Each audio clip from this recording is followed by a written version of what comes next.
Drop the gun! Show me your hands!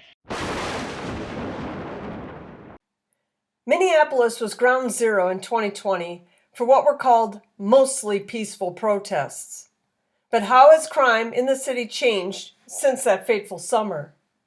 In 2020, your odds of becoming a victim of a violent crime were 1 in 87. By the end of 2022, those odds rose to 1 in 82. Not a significant change, but still moving in the wrong direction. In 2020, violent crime in Minneapolis was 198% higher than the U.S. average.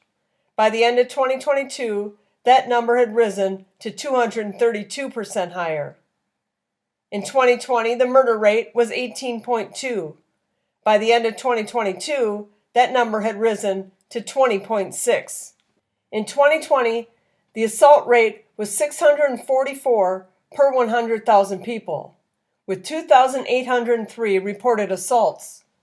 By the end of 2022, that number had risen to over 2,200 per 100,000 people, with 9,250 reported incidents. I could go on, but you can see the violent crimes in Minneapolis have been steadily rising since those mostly peaceful protests of 2020 and the defund the police movement that followed. But how is the city doing at the end of 2023?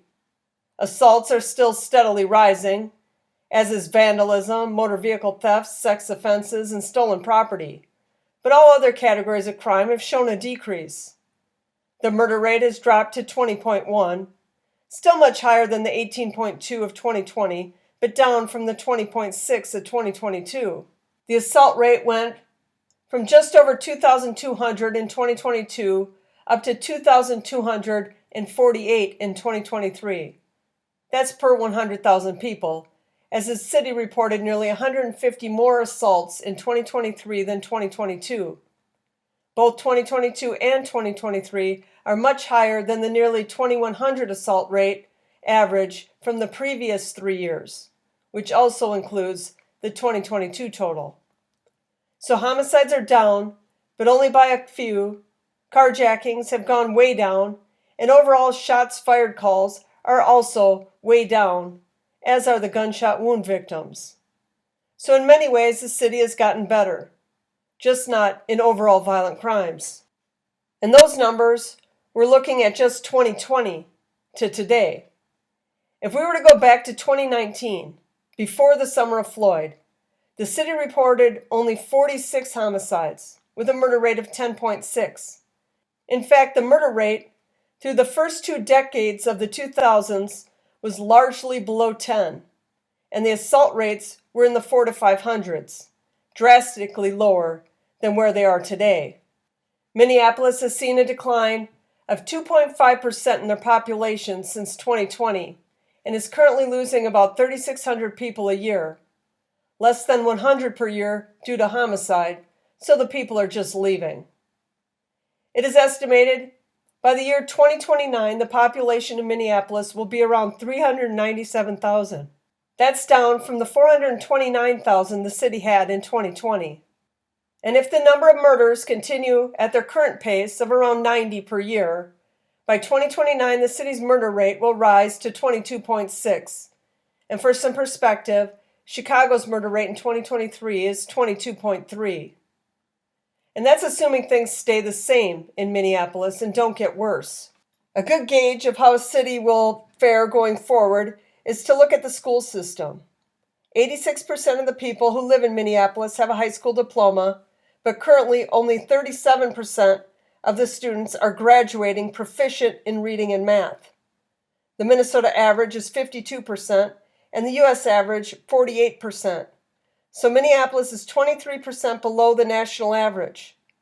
When kids can't read or do math at grade level, when and or if they graduate, their future job outlook doesn't look so good and may lead to higher crime rates going forward.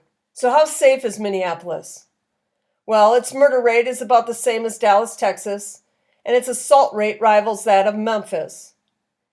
And as of today, it doesn't show any significant signs of changing anytime soon. It's a beautiful city with many lakes and trees.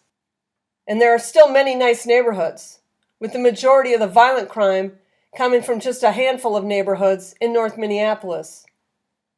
Neighborhoods where the violent crime is 500 to 600% higher than the national average. I did a video of the city about a year ago where I drove through the bad parts. It was immediately after a huge snowstorm, so it felt much safer than it otherwise would have. I'll link that video in the description. In that video, I drove down West Broadway in North Minneapolis, where the city had reported 3 mass shootings in 8 days in 2022, all within a few blocks of each other. They experienced 8 mass shootings that year, and followed that up again with 8 in 2023. Prior to 2020, in 2019, the only mass shooting in Minneapolis was in a nearby suburb, but none occurred in the city limits. In fact, Minneapolis did not record a single mass shooting between November 2nd of 2018 and June 13th of 2020. 20 months without a mass shooting. Then they had 4, from June 14th of 2020 to June 22nd of 2020, a day the city saw 2 in the same day. But the summer of love was in full swing at that point, and the city hasn't looked back. Oh, and the city saw 6 mass shootings that year, 3 of which happened in the same few blocks of West Broadway Avenue in North Minneapolis.